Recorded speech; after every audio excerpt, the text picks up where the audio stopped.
প্রতিশ্রুতি ভেঙে আবারও সংঘর্ষে জড়ালো ঢাকা কলেজ আইডিয়াল কলেজের শিক্ষার্থীরা। আজকে সকাল 11টা থেকে দুপুর 1:30 পর্যন্ত এই তাণ্ডব চলে new market science lab Dhanmondi এলাকায়। অবাক করা তথ্য হচ্ছে, কেন যে এই সংঘর্ষ এই দুই পক্ষের কেউ জানে না। এমন অকারণ সংঘর্ষের হোতাদের আইনের আওতায় আনার কথা বলছে পুলিশ। রাজধানীর ব্যস্ত সায়েন্স ল্যাবে আবারও সংঘর্ষ, আবারও উত্তেজনা। বেলা 11:30টার দিকে হঠাৎ করেই ঢাকা কলেজ ও আইডিয়াল কলেজের শিক্ষার্থীদের মধ্যে সংঘর্ষ, ধাওয়া পাল্টা ধাওয়া। আহত শিক্ষার্থী ও পথচারী সহ কয়েকজন। সংঘর্ষ চলে প্রায় 2.5 ঘন্টা। অচল হয়ে পড়ে নিউ মার্কেট, ধানমন্ডি ও সায়েন্স ল্যাব এলাকা। বন্ধ হয়ে যায় দোকানপাট, যানবাহন। অবরুদ্ধ হয়ে পড়েন পথ চলতি হাজারো মানুষ। কিন্তু কিভাবে এই সংঘর্ষের সূচনা, এর স্পষ্ট কোনো কারণ জানাতে পারেনি ঢাকা কলেজ বা আইডিয়াল কলেজের শিক্ষার্থীরা।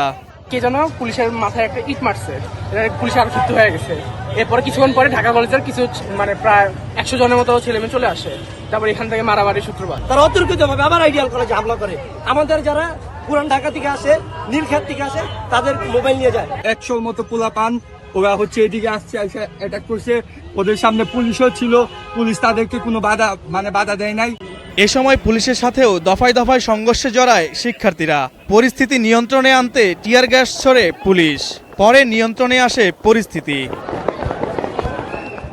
সংঘর্ষের কারণটা স্পষ্ট নয় পুলিশের কাছেও। তবে অতীতের প্রতিশ্রুতি ভুলে যারাই এই বিশৃঙ্খলায় জড়িয়েছে তাদের আইনের আওতায় আনার কথা বলছে পুলিশ।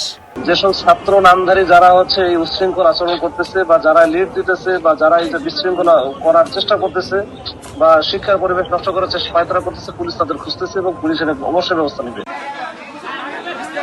এর আগে গেল বছরের 9 নভেম্বর একই রকম সংঘর্ষের পর পুলিশের মধ্যস্থতায় শান্তির প্রতিশ্রুতি দিয়েছিল ঢাকা কলেজ ও আইডিয়াল কলেজের শিক্ষার্থীরা। 2 দিন পর থেকে গ্যাঞ্জাম হইতাছে। যে এই জিনিসটা পুলিশ প্রিন্সিপাল সবাই একসাথে মিলা যে জিনিসটা উদ্যোগটা নিছে, এটা আমাদের জন্য সবার জন্য ভালো।